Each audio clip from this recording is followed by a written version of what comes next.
When you think of Pokemon, there are many thoughts that instantly come to mind. However, a darkened past interlaced with many gloomy secrets isn't something most of us think about. Conversely to those thoughts, however, the whole Pokemon series is filled with moments, characters, and even Pokemon that dabble in darker aspects of being.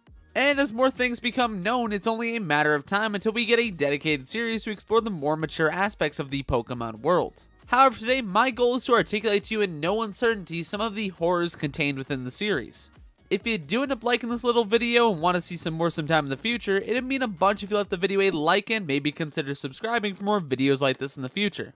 With that out of the way, let's get right into some of these Poke-atrocities. Pokemon's offensive undertones. I want to start this video off hot with arguably one of the most negligent things Pokemon has done over the years, and that comes in the time where it propagated Nazi Germany both intentionally and unintentionally. If you saw my video talking about the weirdest changes in Pokemon, you'll know we went over changes made to Registeel in his battle entry back in Diamond and Pearl. However, beyond that, there are several instances within the Pokemon series where they've utilized imagery that is very reminiscent of the sinister organization. Whether we're talking about a certain style of mustache or a swastika on a few select Pokemon cards, these things all exist within the series. However, standing out as the single most blatant example of mimicking or representing that agenda exists within the episode All Things Bright and Beautifly, where within the episode's Japanese release, there exists a small section where Team Rocket's minions all gather together alongside Meowth, Jessie, and James. They all stand together and raise their arms for a salute. This of course looked to emulate the gestures of the hateful group from our own world's history through reciting one of its core postures to the show's evil organization. And while it's being assigned to the evil group, it's still really odd to see to this day, considering how Pokemon's core demographic is children, and of course referencing Nazis in a kid's show is a big no-no. Either way, it definitely paints Team Rocket in a much darker light for me personally, when I consider what they were sourced to be based off in some ways. Hypno's predatory nature. Speaking of things in Pokemon that are based on real life things, one of the single most hated Pokemon themselves is based on something quite malevolent as well. Hypno, aka the worst fully evolved psychic type in Generation 1, has been the centerpiece for many Poke-based scary stories over the years. Most notably back in 2010 when the creepypasta boom really took off. After some time, we received a song simply named Hypno's Lullaby. This was of course not a canon thing constructed by the Pokemon Company. However, the creators did draw inspiration from his Pokedex entries as well as from the lore of the Pokemon. These things they drew inspiration from reference that Hypno has a bit of a habit of abducting children. But if you want specific instances within the series instead of lore and entries though, you'll have to look no further than the episode Hypno's Naptime. In this episode, we hear about how several children have disappeared due to Hypno's hypnosis, as well as the fact that it put many kids out cold before they awoke and believed that they were Pokemon themselves. And when I say that, I mean these kids actually ran away to the forests and lands to live their lives out as Pokemon, which would make some sense considering the ones I mentioned before that had allegedly disappeared. Beyond this, however, it's not exactly clear what happens to these kids who disappear, which leaves a lot up to the interpretations of fans. That being said though, I do want to notate that most people aren't convinced that Hypno's intentions are pure per se. Needless to say though, most trainers should keep wary of leaving their kids anywhere near Hypno while they're not. Pokemon's general nature. Now, this might be a bold claim, but as a wholesale idea, Pokemon's main idea, aka catching and battling these powerful creatures, is kinda messed up. From certain news outlets and media coverage in the past, this beloved series was subject to much criticism for the way Pokemon were treated more as slaves to do their trainers' biddings. Oftentimes even being compared to dogfighting rings or similar arenas where money would be placed on one animal's ability to outfight the other. In some ways, this criticism is very valid, as for the most part, Pokemon are simply plucked from a forest, grassland, or ocean with a Pokeball before being hauled away to fight or breed on the trainer's behalf. There is zero choice for these beings who are simply living and existing in their respective climates, as they are then ripped away without even a second thought from most trainers. And considering that these beings are practically all-powerful super monsters, I'm somewhat surprised that they haven't up and rebelled in much the same way Mewtwo did in the first film. Thinking about it now, I may have to recommend that you treat your shiny new Porygon nicely, otherwise it might just blue screen your compute. Jokes aside, I'm not telling you to feel bad for the next Tauros you catch or consider releasing all of your favorite Pokemon, but just note the general concept of the series paints a very glum picture for our favorite Poke friends. James's hidden message. Now, when we all think of the word secret, it innately infers that whatever we're talking about is just outside of plain sight. So, that being said, maybe some of you watching this will have heard about subliminal messaging, which typically means that the message being purveyed is just below the surface of the thing that we're seeing, or in this case, we're hearing.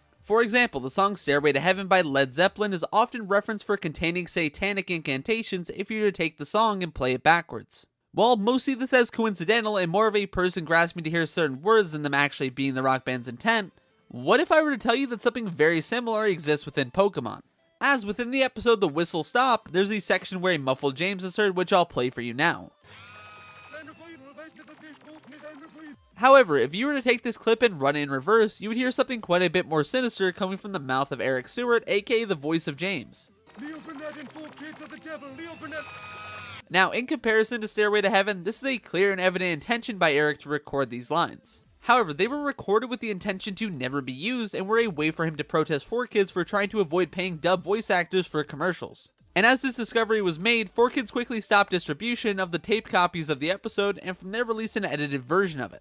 Still though, for as much as Pokemon likes to take pages from sinister organizations through history, it seems that even them as well as 4Kids was against the idea of James comparing the dubbing company and their distributors to the devil himself.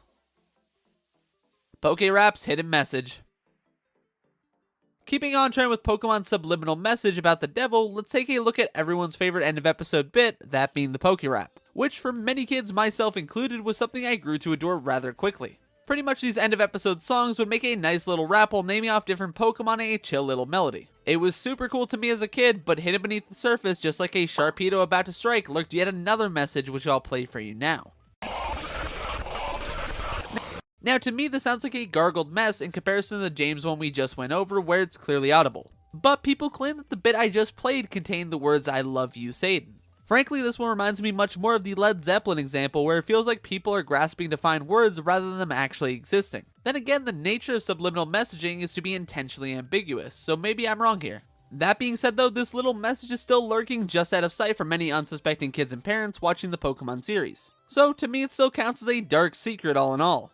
And I have a little extra bonus subliminal message that we can talk about briefly. This one, however, exists within the song we all loved and cherished within the first Pokemon theme. However, for this one, I'm even less convinced there are any hidden meanings or anything really at all. Apparently, if you listen to the song in reverse, you can hear the words "all must die" and "all must testify," which I personally cannot hear at all. I'll leave a link in the description to one of the YouTubes playing them if you want to listen to them yourself, but once again, I don't really hear anything with these ones, so if you end up hearing more of these messages yourself, definitely let me know in the comments below.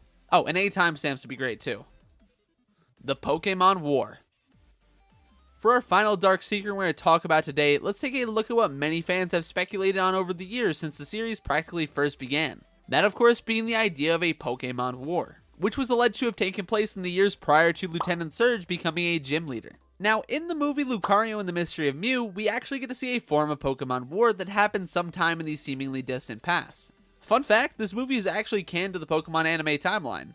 That being said though, the war that Surge is inferred to have served in had to have been a completely different instance. As within the Pokemon Fire Red game, he references specifically that Pokemon had in fact saved his life. Now, why am I bringing up all these facts about an alleged Pokemon War, aside from the fact that it's really odd for a series made up for kids to be talking about things like this? Well, have you ever stopped and thought about what the purpose of a gym system and what the purpose of a Pokemon professor is? Well, in terms of speculation, there are several fans who believe the structure and intent with these systems is to raise a new crop of trainers in Pokemon alike to fight for their queen and country, if you will. AKA the Gym Challenge system is intended to be something of a Pokemon boot camp. But when I consider how battling is treated in the anime, I personally find this to be a tiny bit far-fetched when I've always seen it as a form of sport in this world. But then again, it would also make a ton of sense at the same time, seeing as the world's military is never to be seen, so maybe that's a point to bring up as well. Either way, the existence of the more modern Pokemon Wars have been kept mostly under wrap by Pokemon as a series in general, which is definitely an interesting secret to keep to say the least. So those are some of the darkest secrets hidden within the Pokemon series as a whole. What are your thoughts on these, and do you feel like there are any that I missed? Definitely let me know in the comments below. I'd love to see your takes on the darker side of this typically bright series. I did my best to make things in this video seem somewhat up to your own interpretation, so hopefully it gave you a few things to ponder regardless of if you feel like sharing them in the comments or not.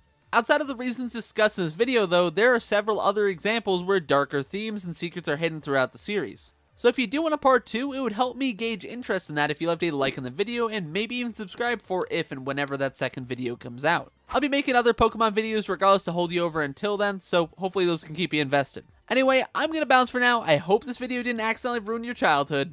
Regardless though, I hope you stay safe and be bold, and I will talk to you soon. Bye bye.